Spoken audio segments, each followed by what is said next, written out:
Podcast with Derrick Beeler, David Rowe, and David Gorman. All right. I want to welcome everybody into the History of Aviation podcast. Thanks for making us a part of your day. As always, I'm joined by Mr. David Gorman and David Rowe. How you guys been doing? Starting with you, Dave Gorman. Well, doing really well. Staying busy with school, of course, but we're winding things down, trying to keep everybody on the straight and narrow for one more day before Thanksgiving break. Got a lot of kids really looking forward to that, and I understand a few teachers are too. So, but staying good. Been editing pictures from Monroe from the air show from a week ago. It always takes me a while to go through those, but it's good to see. I did okay. Took a bunch of shots and saw some cool planes. So, but things are good. Good deal. How about you, David Rowe? Much the same. At work, we've just opened up our Christmas Speedway and Lights event. So lots of last minute fixes and corrections to take care of there. And like Dave, I was in Monroe last weekend for the air show. I've put together about 5 or 6 videos and got about 1,000 photos to sort through. So, yeah, pretty busy with the photography and video make. Trying to get all those put together and published so everybody can see them. Good deal, guys. Let's jump into our aircraft of this episode, which is the F-16 Hornet / Super Hornet. Well, this one is another iconic aircraft and one that has a really long history of service. Familiar to lots of folks because it's flown by the Navy flight demonstration team, the Blue Angels. But it packs a punch. It is a solid attack aircraft and fighter aircraft. Has a record of exemplary service for the U.S. Navy and Marine Corps in the Middle East in various conflicts, and it served in other forces, other international forces. I was surprised when I was looking at some of the other countries that fly the F-18. So, great plane. Just a bad plane. This thing is looks fast just sitting there, and is just great looking. Yeah, no doubt. It's very versatile. It's done a whole lot of different jobs, and they designed it that way. And, like you said, it's been around for 20 plus years, and they just keep upgrading it, making it bigger and better as time goes on. Well, actually, that's what I thought too about the 20 plus years. That's the Super Hornet. The original Hornet's been around almost 40 years, operational for 40 years, which is incredible to think that it's seen that kind of service, and it still looks great. So.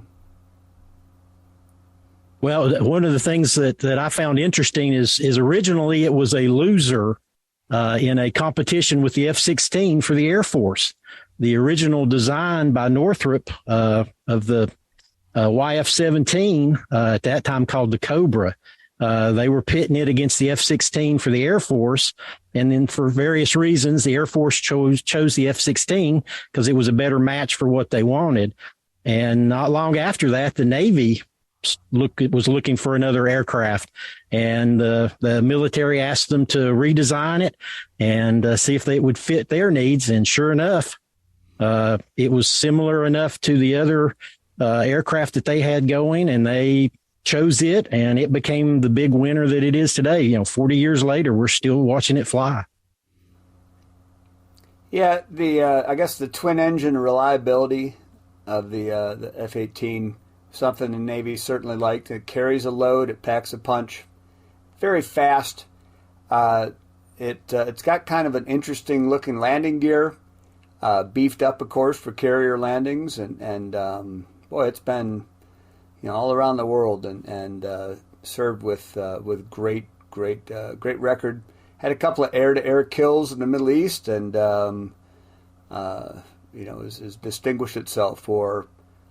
With that record of service. I know the Marine Corps loves it too. And they have, actually my father's old squadron was an F-18 squadron for many, many years. They've transitioned to the F-35, but they flew VMFA W225, flew the F-18, and I never got to see one of their birds. I've seen pictures of them and everything, but I never did get to see an F-18 in their colors and everything. Well, that's cool. Where were they based at? Out in California. They spent time in, they would have TDY out to Japan, and I don't know if they ever did much carrier duty, but they were based out in California and still are. But like I say, they moved on to the F-35, so I hope there's an F-18 painted up like one of their birds somewhere on display, because I will go check it out sometime. Yeah, need to make a trip to the West Coast and see if you can find one out there. That's it. Well, I know we were talking about when this thing entered service, and it had a lot of firsts. The carbon fiber wings that give it some strength, and then digital fly-by-wire controls or something. There's single-seat Hornets and two-seat Hornets used for recon, night attack. I remember seeing one that was flown by Canada that was up in, it was over at the Smyrna Air Show, maybe 8 or so years ago. And I noticed that it had a huge spotlight just behind the pilot on the port side of the aircraft. And I asked the crewman, I said, what's going on with that spotlight there? And he just kind of looked at me and laughed, and he said, well, you know where Canada is? I'm like, well, yeah. And he goes, interdiction. I'm like, what? Interdiction. That's if they go up to trail a Tupolev 95, a bear, something that might be, patrolling and testing to see if there are any weaknesses in the Canadian air defense. They have to fly up alongside, and they hit that spotlight so they can identify what they're looking at. Plus, it lets the bear know they're being spotted as well. But I thought, well, that's an interesting tactic, and one that you can always tell a Canadian Hornet because of that. That's interesting. I did not know that. That's something to look for next time I see one of those. Let's dive into the specifications here of this particular aircraft. What do you guys know about that? Its power plant are General Electric F404 GE 402 afterburning turbofans. And that's for the Legacy Hornet, which is the early versions, the A and the B models. Maximum speed of about 1,000 knots, can get up to about Mach 1.8, cruises at about 660 miles per hour, and it's got about 1,200 mile range, and can fly up to 50,000 feet. So, I mean, it's fairly fast, and it can get pretty high pretty quick. Carries a lot of external weapons, missiles, Sidewinders, Sparrows, AMRAAMs, Harpoons, Maverick missiles, the JDAM munitions, the Joint Direct Attack munitions, general purpose bombs, mines, rockets, all kinds of things that it can carry. So it is a workaholic. It really can serve in many, many roles for the Navy, and has. And I was looking at some of the aircraft that it replaced. As it came aboard, they were phasing out the A6 Intruder. I think the A7 Corsair. It even took over some of the roles for the Corsair as well, didn't it? That's correct. That's where it gets that fighter attack name, is because it was built to do both jobs. Well, that's I mentioned earlier about the MiGs that were shot down, a pair of MiG-21s, and that was a couple of Hornets that were on a attack mission, and an E-2 Hawkeye said, "Hey, you've got MiGs up coming towards you," and so they transitioned immediately out of their attack profile and went into fighter mode and splashed a couple of MiG-21s, and then when they were done with that, they went back and hit their targets with the ground attack. So pretty versatile.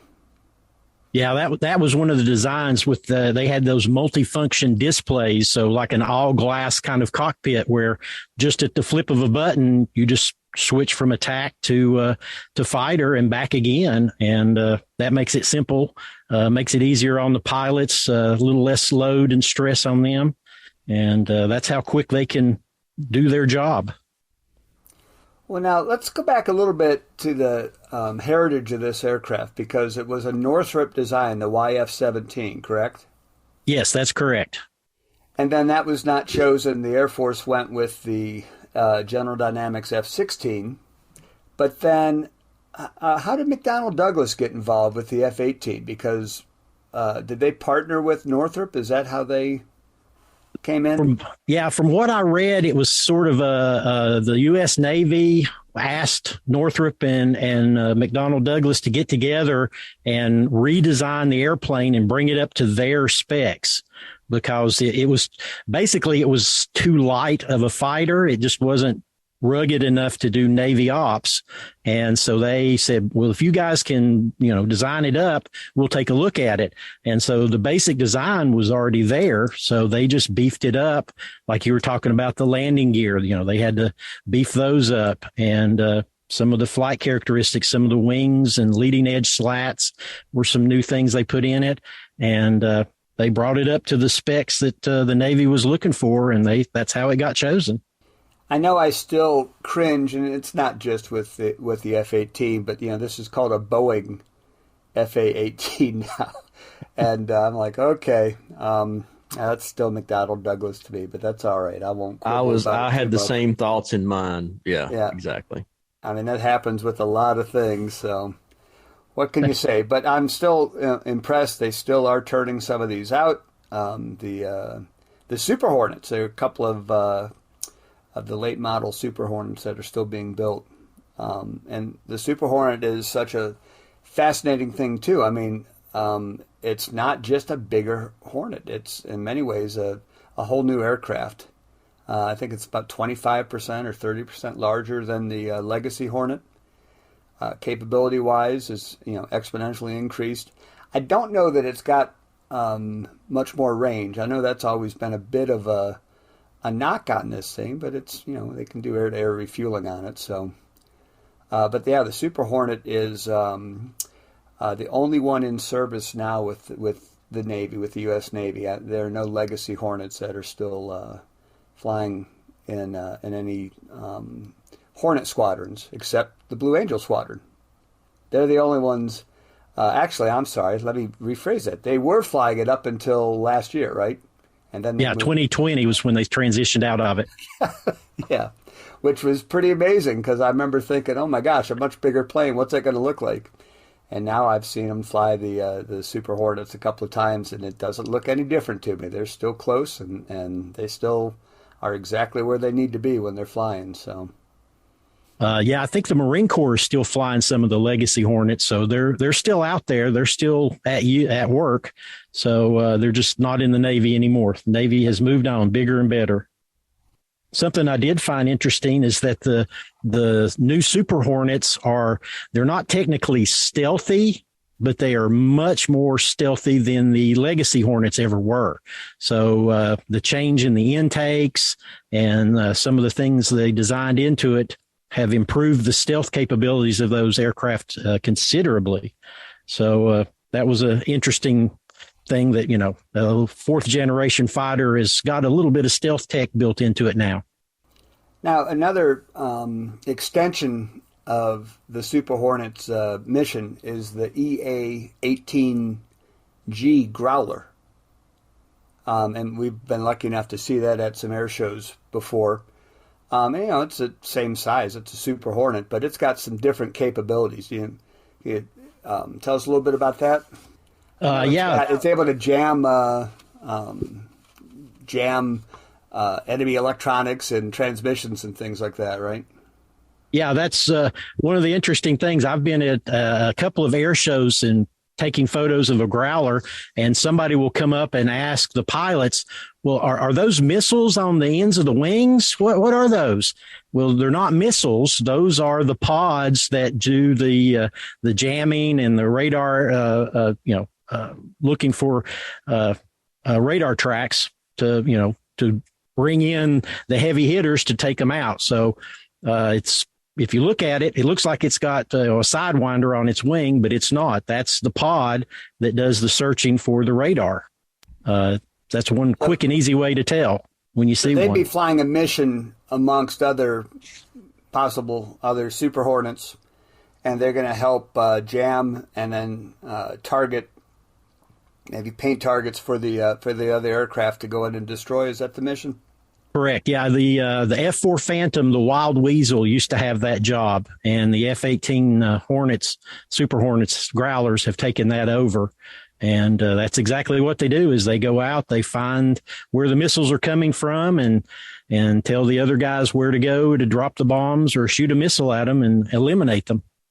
It's an impressive aircraft, and what an important job that it does. I mentioned some of the other countries that fly the F-18. Australia has purchased a whole bunch of them.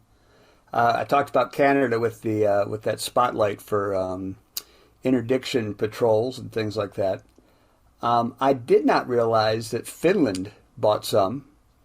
I was a little surprised that Spain did. And I think there's some other countries that have tried them out and considered them. I think I read that Greece tried, thought about purchasing them, and Malaysia as well. It's interesting how we, when it comes to wheeling and dealing, sometimes that's a pretty nice carrot on a stick to help with international cooperation. How'd you like an F-18, or buy several F-18s? Quite a hot plane, though. Yeah, a lot of competition out there. So you put your best and your brightest out there, and people will pick it up. Malaysia and Switzerland were a couple of the others that have flown the F-18. So across the globe, they're everywhere. Oh, back to the Growler. That is a two-seater, isn't it? Yes, those are two-seaters. There's somebody who's monitoring all the equipment and helping with targeting, and then the pilot who's flying the mission. Correct. Yeah, there's a backseater in those. What amazed me watching the Blue Angels F-18 Super Hornet was the ability to almost stop midair. I don't know if you guys saw that part of the air show where it's a maneuver to where they're literally almost stopping midair, which absolutely amazes me. Yeah, it's a big aircraft, and so sometimes you see some of those things, and you're like, is that okay? Is that part of the show? Are we flexing that wing a little bit too much, or is it really under control? It's impressive to see. Yeah, that's the Blue Angels' job, though, is to take the aircraft to its limits and just show you what it can do. And the interesting thing is when they do stand that Hornet on its tail and they slowly pass you, they're actually moving a lot quicker. It's just a trick of the eye that it makes it look so slow. But there's a lot of controllability in those, and they have to have that for the carrier landings. There's a lot of minute adjustments that have to be made as they're coming in to drop it on that deck, because that's about the hardest thing in the world to land on. I enjoy sometimes seeing those videos from inside the cockpit of an F-18 coming into a deck, and just all, like you say, all the minute adjustments, all the call-outs, all the things that you have to be paying attention to. And I don't know how that ever becomes routine, but clearly it is. And those men and women are impressive personnel, because that's a whole lot of aircraft. And not a lot of time to figure it out either. I mean, you're coming in fast and you're landing on a little short runway, so it's either right or you go around. Well, that you got to be monitoring that angle of attack all the time. And I know, because I've been at an air show before where they had a Blue Angel that had to depart from the show and go out and circle for a while because its angle of attack sensor was not reading correctly. And they don't play around, when that happened. They just left the formation and tried to work the problem, and then ended up he never did actually join back in the formation. There's so many things that you have to take care of yourself. Fortunately, those planes can do a lot for themselves as well, but ultimately it's the person in the cockpit who is making those decisions, and putting one of these big boys down on the deck has got to be a a thrill that is terrifying up until it stops. Yeah, but I'd like to ride in the back of one just to see what it felt like. We My need to talk goodness. to you about that. How do we get that? Somebody. Well, I mean, we can try. I know a good friend of mine, Andy, rode not this Smoky Mountain Air Show, but the previous one. Because he was a very popular radio DJ in Knoxville, and he got to take a ride with the Blue Angels, and he basically passed out on takeoff and doesn't remember any of it. That's a great story. So there's great video of him just basically passed out, and he was a lightweight, he's not even really a commercial flyer. So yeah, they took him up and he doesn't, they had to revive him, at the end of it. So. He's got the video, but it's really not. He doesn't like to share that video for some reason. Well, there's one that I show in my classroom sometimes. It shows a guy down in Georgia getting the backseat ride in a Blue Angel number 7, the 2-seater, and it's called "Are You With Me, Steve?"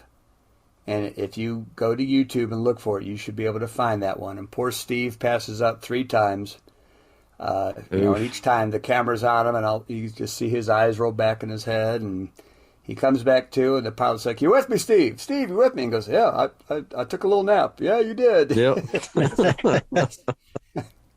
Well, it just goes to show you the fitness and the effort that these guys and gals have to put in to fly these aircraft. Because, you start pulling 7, 8 Gs, that's a whole lot of weight on your body. And if you're not prepared, and, none of us are prepared because, we're not in that business. But if we were, that would be the thing. My goodness. Well, we know that, and we're talking about more than just the Hornet here, but those Navy pilots don't wear the G suits. They don't wear that. I've always understood that it was their feeling that an inflated G suit would limit the control stick, and so they don't do that. They have that series of grunts and muscle clenching that they do to keep the blood down in their legs and keep it from leaving their head, keep them alert and everything. And it's fascinating to hear, and again, a little terrifying. So, but that's why Steve passed out, and maybe why your friend did as well, Derrick. Exactly, yeah. Well, guys, let's how you prepare for that. You just go through it. But boy, it would be, like Dave said, it would be great to have the opportunity. And even if I passed out, I would still say it was the greatest day of my life. Exactly, I would too, 100%. No doubt. And I would show it. It's like, look, I'm in the back seat. I'm flying. That's all that matters. I was there. Who cares? I don't remember a lot, but I was there. That's right. But jumping into closing statements here on the F-18 Hornet Super Hornet, let's start with your closing statements on this particular subject, Dave Gorman. Well, thank you, Derrick. Again, we've been talking about aircraft that are so familiar, and this is one that I really find amazing. It's been around 40 years. I saw a factoid that said this plane has served the Blue Angels longer than any other plane in their history. And I'm like, well, yeah, I guess so. It really has. It replaced the A4 Skyhawk in the early 80s, and I believe that's correct. But it's been flown by them longer than any other aircraft that they've flown. We're so used to seeing it, and it still looks fast just sitting there. I love the angle of the verticals on it. How they're not just straight up, but they angle out. There's some great paint schemes that you see sometimes with U.S. planes, but oftentimes Canada has their show planes are really painted up and looking great. Switzerland as well. It's a bad plane. I love the guns in the nose, and sometimes you'll see one on the ground, and you can see there's some exhaust from the guns that you could see that's kind of blown back. Video from the cockpit of when they're firing the guns. It's just cool looking. This is a plane I just love, and always a thrill to see. Yeah, that's one of the great things about it is if when you go to an air show, you're very likely to see one of these at the show because they're everywhere. They get around and they're going to be with us for a good long while. I don't see them going away anytime soon. Way too much capability left in that airframe, and they continue to grow and find new uses for it. So, yeah, growlers, fighters, bombers, it's whatever you need. They can make this 18 do the job. Well, it's funny you said that about air shows because sometimes I think that the non-Blue Angels pilots, when they show up at an F-18, they're auditioning because they're fast and they are pulling some G's and they're doing those minimum radius turns and screaming and everything. And it's a great show. You get a lot of vapor off of this plane. I've got some great pictures of vapor clouds coming off of growlers and things at various air shows. It's a fun plane to watch. It hits you right in the middle of the chest when it's going by at high speed. It's got to be a fun plane to fly. A favorite. Top 10, definitely. Guys, I thoroughly enjoyed this episode number 6. We're covering the F-18 Hornet / Super Hornet. Thank you very much. We enjoyed it as well. Yeah, this is a great choice, and as always, we do a little research ahead of time. Of course, we learn always things, and we sure do like sharing it with everybody as well. I'll jump into closing statements for the show. So, for Dave Gorman, David Rowe, this is Derrick Beeler. Thanks for listening to the History of Aviation podcast.